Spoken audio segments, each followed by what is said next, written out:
اوس هم چې د زړه خبره کوو نو د زړه روغتیا به هم ساتو. د زړه روماتیزم دا څه ډول ناروغي ده؟ زه اول ځل نوم اورم او ویل کېږي چې د زړه د نورو ناروغیو سره توپیر لري. د ځان د پوهولو لپاره به له ډاکټر صاحب څخه پوښتنه وکړو.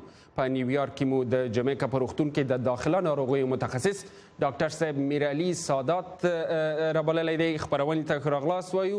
سادات صاحب او د ښه راغلاست سره پوښتنه هم کومه، روماتیزم څه ته وایي او څنګه وي؟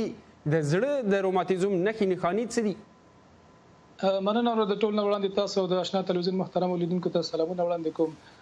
د زړه روماتیزم رښتیا هم یوه مهمه طبي ستونزه ده. په هغه هیوادونو کې چې پس پاتې دي یا په درېیمه نړۍ هیوادونو کې د زړه د تکلیفونو تقریبا 15% جوړوي. په ټوله نړۍ کې تقریبا 15 میلیونه انسانان په دې باندې مصاب دي او په کال کې 1.5 میلیون انسانان د دې تکلیف د لاسه خپل ژوند د لاسه ورکوي. دغه تکلیف معمولا د یو میکروب چې هغه باندې هغه ستوني تکلیف رامنځته کوي په ماشومتوب کې او د هغې په تعقیب باندې به یو د روماتیزم یو تبه رامنځته کېږي او تقریبا د 10 نه تر 15 کالو پورې وروسته دغه مریضانو ته د زړه د والونو یو ناروغي پیدا کېږي چې د زړه د روماتیزم په نوم باندې. ډاکټر صاحب سادات، یعنی دا د کوچنیوالي نه په زړه کې پاتې وي او بیا 15 کاله وروسته دا راڅرګندېږي. نو څوک چې د زړه په دغه روماتیزم اخته وي هغه باید څه وکړي؟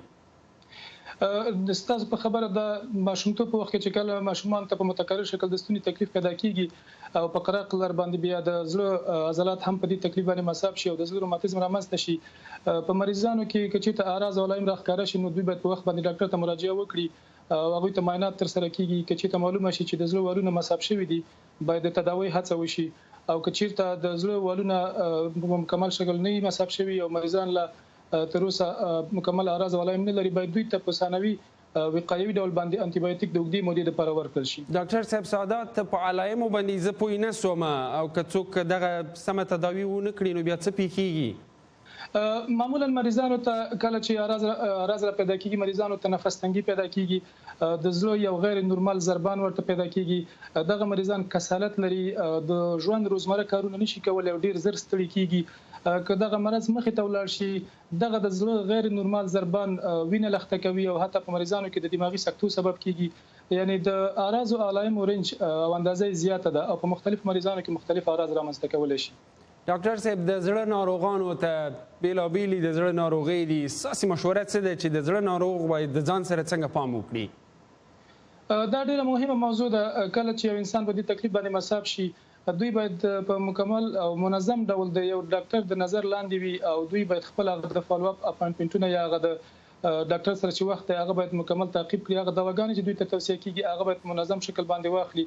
کومه توصیه چې دوی ته د ډاکټرانو د خوا نه ورکول کېږي په هغې باندې باید عمل وکړي او کله چې مرض مخې ته ولاړ شي د تداوۍ په هڅه کې باید دوی کومک وکړي او تر څو تداوي صورت ونیسي. تداوی یعنې معمولا د زړه په آخري قدم کې بالاخره د زړه د والونو تبدیل یا ترمیم دی. د دوی لپاره به دوی هڅه وکړي. ډاکټر صاحب، د دغه هیوادو او افغانستان په څیر په هیوادو کې د زړه ناروغۍ څه توپیر لري که په هر ځای کې هم دا یو ډول ناروغۍ وي؟ دا ډیره مهمه پوښتنه ده چې دغه تکلیف چې دی دا د غربت سره ډیر تړلی دی. په همدې خاطر باندې په پسپاتې هیوادونو کې د دې کچه ډیره زیاته ده. په پرمختللې نړۍ کې دغه مرض تقریبا د منځه تللی دی ځکه هلته صحي سیستم موجود دی او خلک په وخت باندې ډاکټر ته مراجعه کوي او هغه کوم لازمه انټي بایوټیک چې دی هغه په وخت باندې مریضان ته ورکول کېږي، دغه مرض رشد نه کوي.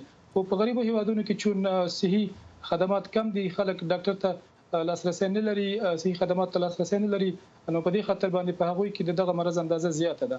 ډېره مننه ډاکټر صاحب میرعلي سادات د نیویارک له یو روغتون څخه موږ سره مو اړیکه او توضیحات مو راکړل. کور ودان، د زړه خیال به ساتو. مننه.